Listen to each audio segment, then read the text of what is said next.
എണ്ണീച്ചപ്പോൾ തന്നെ ലേറ്റായി ഗൈസ്. നമ്മുടെ ക്ലാസ്സിലെ അംഗങ്ങൾ നമുക്ക് 2 ഗിഫ്റ്റ് തന്നിട്ടാണ് നാട്ടിൽ പോയത്.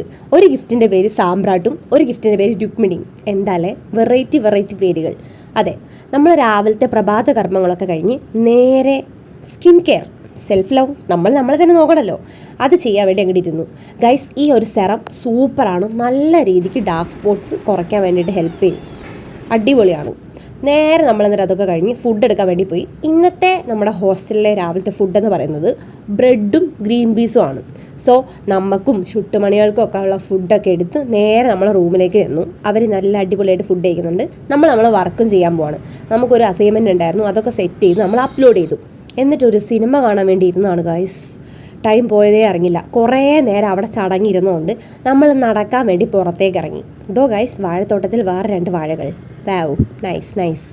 അങ്ങനെ നേരെ നമ്മൾ പ്രകൃതി രമണീയതയൊക്കെ ആസ്വദിച്ച് കുറേ നേരം തേരാപാര അങ്ങോട്ടും ഇങ്ങോട്ടും നടന്നു. അവസാനം നമ്മളിതാ 2 കുട്ടികളെ കണ്ടു. കുറച്ച് നേരം അവരെ പോയി വെറുപ്പിച്ചു. എന്തൊരു മനസ്സമാധാനം. അതെ. അത് കഴിഞ്ഞ് നേരെ നമ്മൾ ഹോസ്റ്റലിലേക്ക് തിരിച്ച് നടക്കുകയാണ് ഗൈസ്. നമ്മുടെ ചുട്ടുമണികൾ ഒറ്റയ്ക്കാണ്. അങ്ങനെ നമ്മൾ നമ്മുടെ ചുട്ടുമണികൾ അടുത്തേക്ക് വന്ന് കുറച്ച് നേരം അവരെ കൂടെ അങ്ങോട്ട് ഇരുന്നു. എന്തൊരു കടിച്ചു പറിക്കലും മാന്തി പറിക്കലാന്നറിയോ ഈ 2 കുരിപ്പുകൾ. എന്തായാലും പാവങ്ങൾ